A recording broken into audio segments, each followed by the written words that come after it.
Hello Vansi, मेरा नाम Albert है। मैं पिछले कुछ दिनों से आपके वीडियो देख रहा हूं और मैं अपनी कहानी साझा करना चाहता हूं। यह कहानी तब की है जब मैं 14 या 15 साल का था। मेरे भाई और मैं सभी टीनेजर्स थे और हम शहर के एक शांत इलाके में स्थित एक रेस्टोरेंट में मेरी मॉम के एक सहकर्मी के जन्मदिन की पार्टी में भाग लेने जा रहे थे।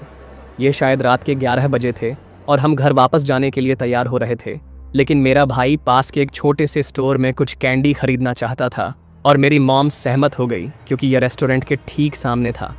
मैं उसके साथ दुकान पर चला गया। जैसे ही हम अंदर गए, मेरे भाई ने मुझे कैंडी देखने के लिए कहा और कहा कि वह आइसक्रीम के लिए जाएगा। इसलिए मैंने जाकर जांच की कि क्या कैंडी खरीदने लायक है। वह 1 मिनट के लिए चला गया, लेकिन फिर अचानक वह मेरे पास आया और डरी हुई आवाज़ में फुसफुसाया, सब कुछ छोड़ दो, हमें निकलना है। मैं बहुत उलझन में था और मुझे समझ नहीं आया कि उसका क्या मतलब था। इसलिए उसने मुझे बताया कि उसने एक मृत महिला के पैरों को पिछले दरवाजे से फर्श पर घसीटते हुए देखा।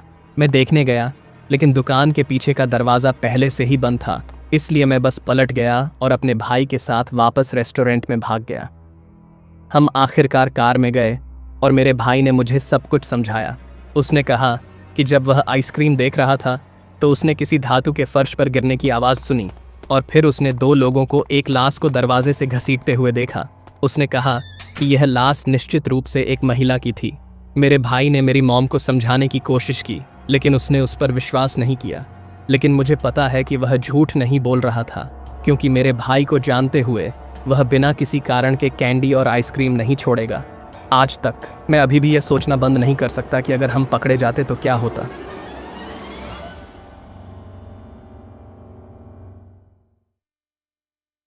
हेलो वंसी, मेरा नाम जस्टिन है। वैसे मैं आपका बहुत बड़ा फ़ैन हूँ और मैं आपके सभी वीडियो देखता हूँ।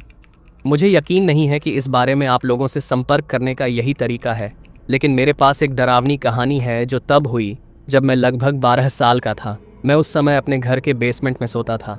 मैं आपको बता दूँ कि बाथरूम के दाएँ मुड़ते, स्टोरेज रूम और फर्नेस रूम के बाएँ मुड़ते और सीधे आगे मेरा कमरा और लिविंग रूम था।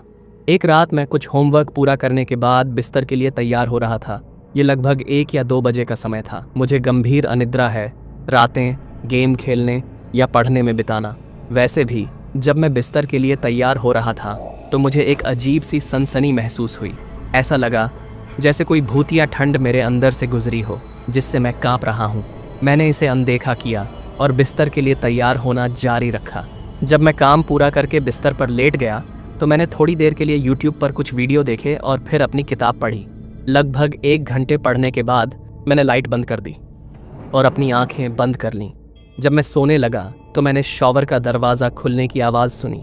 मेरे पास स्टैंडिंग शॉवर था जिसमें एक स्लाइडिंग दरवाज़ा था। ऐसा लग रहा था जैसे किसी ने स्लाइडिंग दरवाज़ा खोला हो, इसलिए मैंने सुनने के लिए अपना सिर ऊपर उठाया। लगभग 1 मिनट की खामोशी के बाद मुझे लगा कि यह मेरी कल्पना है, इसलिए मैं वापस लेट गया। अचानक शॉवर का दरवाज़ा बंद हो गया, इतनी ज़ोर से कि मैं बिस्तर के किनारे पर उछल गया। मेरा दिल तेज़ी से धड़क रहा था। उसके ठीक बाद मुझे लिविंग रूम में कुछ कागज़ों की सरसराहट सुनाई दी। मैं अंधेरे में जाकर जांच करने से बहुत डर रहा था, इसलिए मैं वहीं चुपचाप बैठा रहा। कुछ मिनट बीत गए और मैं खुद को थोड़ा आराम देने में कामयाब रहा। मैंने अपना सिर अपनी खुली अलमारी की ओर घुमाया और एक पल के लिए मुझे वहाँ एक महिला का भूतिया चेहरा दिखाई दिया। पलक झपकते ही वह गायब हो गई। चेहरा भयानक था। उसके बाल काले थे और आंखें बड़ी बड़ी लाल थीं। ऐसा भी लग रहा था जैसे उसके मुंह पर कपड़े जैसा कुछ लपेटा हुआ हो। उस पल उसकी ठोड़ी के नीचे कुछ भी नहीं दिखाई दिया। मैं डर के मारे बेहोश हो गया और सुबह बिस्तर के किनारे लेता हुआ उठा।